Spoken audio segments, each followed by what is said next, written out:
Tonight, we're in 4. The 40-second Caitlin Clark advertisement that Nike has released is going viral. Headlines everywhere, millions of views.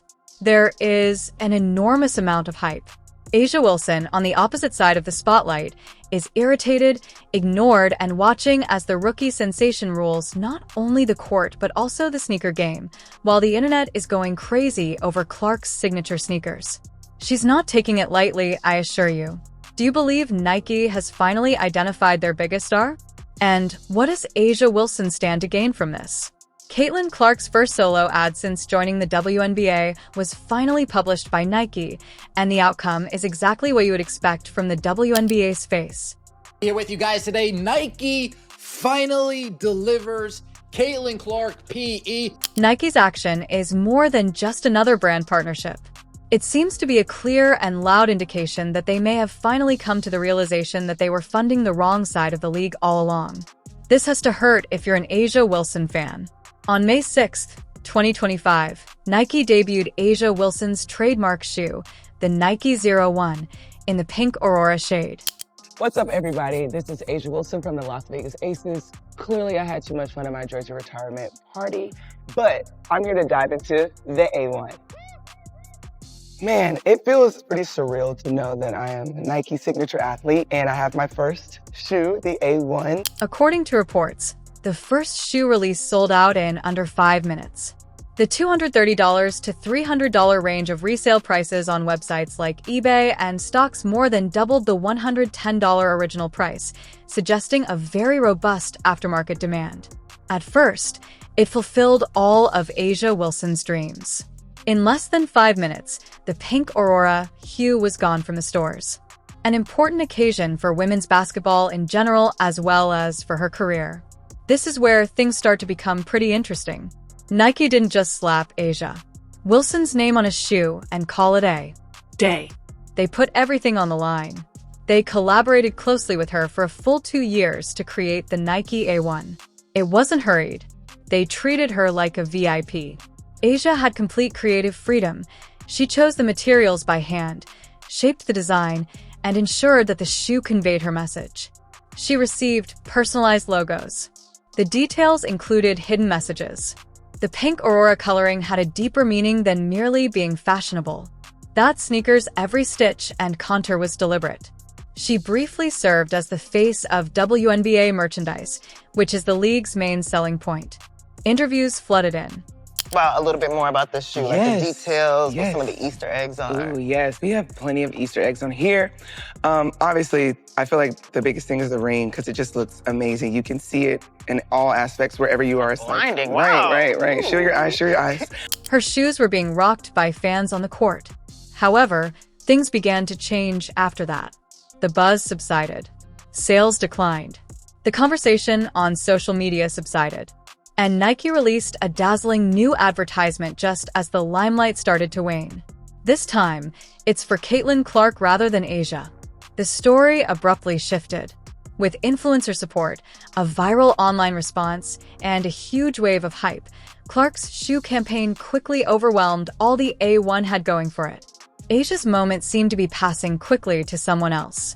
The most absurd aspect was that Nike didn't even produce a shoe specifically designed for Caitlin Clark.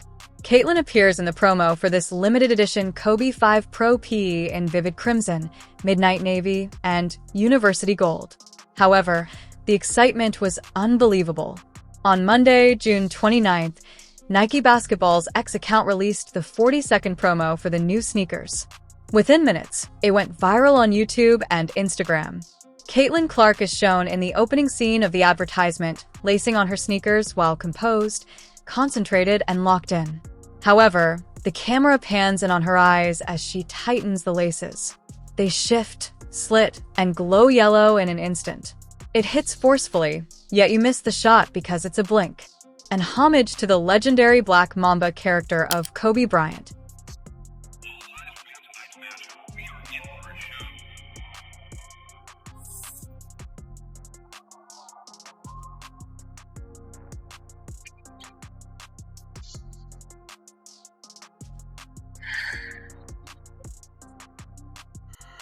Bouncing, cutting, shot.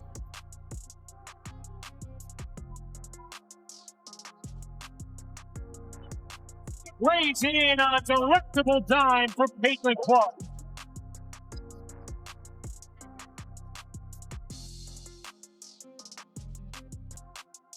The sneakers were sold out on Nike's website in less than a minute, indicating that the entire globe was watching. Indeed, less than a minute. It was an obvious moment that conveyed a message. Caitlin Clark is doing more than just making a difference. The needle is her. As anticipated, secondary markets erupted right away, with resale prices rising from $300 to $600. A startling increase from the initial price of $190. A'ja Wilson's shoes have remained unused on the shelf ever since they were introduced to the market, gradually moving toward the clearance area. Nike made every effort to make A'ja Wilson their next great star before to Caitlin's arrival. They gave her a $20 million annual deal and used creative advertising to tell her underdog tale. However, the unfortunate reality for A'ja is that Clark's natural contributions cannot be forced. Caitlin Clark signed a huge $28 million endorsement agreement with Nike during her rookie season, marking the beginning of her WNBA career. A gesture that caused many people to raise an eyebrow. Legends and veterans of the WNBA questioned why a rookie was given such a large salary before she had even established herself in the league. However, all of that commotion subsided the moment Clark put on those Nikes and took the court. Her presence, her skill, and the immediate spike in attendance and ticket sales said it all. She was more than a novice. She was a phenomenon. And in that moment, Nike's gamble didn't look like a risk. It looked like a power move. Even though Nike made every effort to spoon-feed A'ja Wilson, Clark was already well known from her time in college. Her economic impact on the city of Iowa was an astounding $82 million. Nike was too preoccupied with checking social justice boxes to see raw talent when it was in front of them, but the 23-year-old kid only needed a basketball and a hoop to make waves. Jordan Rogers, the former head of Nike basketball marketing, even went public to criticize Nike, saying they nearly lost their golden goose. Instead of concentrating on Caitlin Clark, the true moneymaker, earlier, their stocks fell to a 5-year low while they were preoccupied with trying to create what was absent in A'ja Wilson. Clark. It's making her second career start, second in a row, and Clark stays red hot. To make a difference, Wilson needs extensive campaigns, influencer rollouts, photo shoots, and PR tours. Clark releases one picture in the interim. All of a sudden, a near swarm of people is waiting in line to purchase what she is wearing. And you know what's actually killing A'ja? Nike has now acknowledged their error and is actively pursuing Clark. Wilson's resume is undoubtedly very impressive on paper, but Clark has the stronger pull. The funniest part of everything is that unlike A'ja Wilson and her top dog attitude, Caitlin Clark does not really care much about being in the spotlight. Just like during the post-game media availability after Caitlin hit her first triple-double in the WNBA against the Atlanta Dream, her humility peaked and Aaliyah Boston was present to tease her about it. But like obviously 13 assists, like that means my teammates made 13 shots off my passes. So that goes to them. But I mean, I don't know. She's so humble, isn't she? Well, I don't know what to say. Let me tell Like, I mean, it's great. That's I don't know. Pretty cool, Caitlin. Great job, sister. And that's precisely what makes the whole thing so crazy. Clark is not pleading for people's attention. She's not demanding the league bend to her. She just shows up, performs, and leaves jaws on the floor. Meanwhile, Nike can't keep its shoes on the shelves. Social media can't stop talking about her. And fans, they're showing up in record numbers. So when A'ja Wilson, who had the full Nike rollout, the glitzy promo campaigns, the brand alliances, the press tours, watches all of this unfold from the sidelines, it stings. Not only do Clark's shoes perform far better than hers, but Caitlin didn't even attempt to make it happen. A'ja is furious about that. The fact that the league's newest hero is effortlessly outperforming everyone without even trying to flex is more impressive than just the numbers or the buzz. In the past, A'ja Wilson has played the racism card and denigrated Caitlin Clark. She mentioned how Caitlin Clark's white privilege has given her an advantage during a conversation at the 2024 NCAA Women's Final Four. Like, it's not really about me. She knows how her privilege has gotten her to that point. And also, like, she's good at basketball, obviously. Like, she understands her privilege and like, pushes her over the top in a sense. It reminds me a lot of you. So now imagine how Wilson must feel sitting from the sidelines as the woman she once dismissed becomes the face of not just the WNBA, but Nike's entire women's basketball brand. And with speculations of a full Clark trademark series already swirling, it would be a mistake to call this a social rivalry. Caitlin Clark has completely taken over the game. If Asia was angry before, this unexpected twist might well throw her absolutely over the edge. This Nike conflict between Asia Wilson and Caitlin Clark is very much like what is now happening in the WNBA.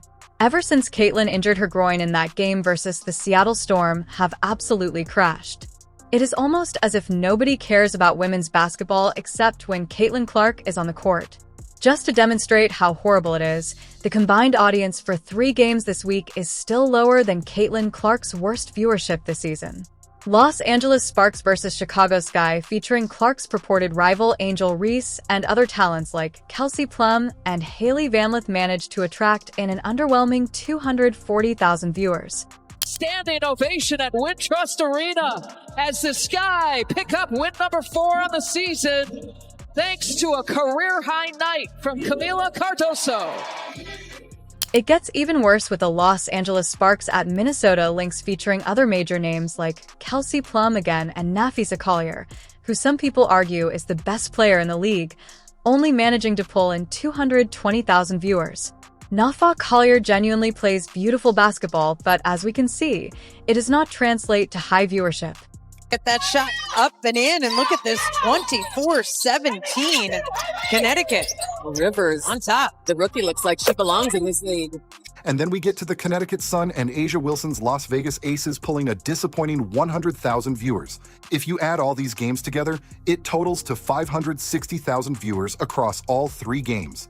Meanwhile, Caitlin Clark's lowest viewership this season stands at 580,000 viewers. It is ridiculous. And it was about time for Nike to finally realize this and give Caitlin Clark the VIP treatment she very much deserves.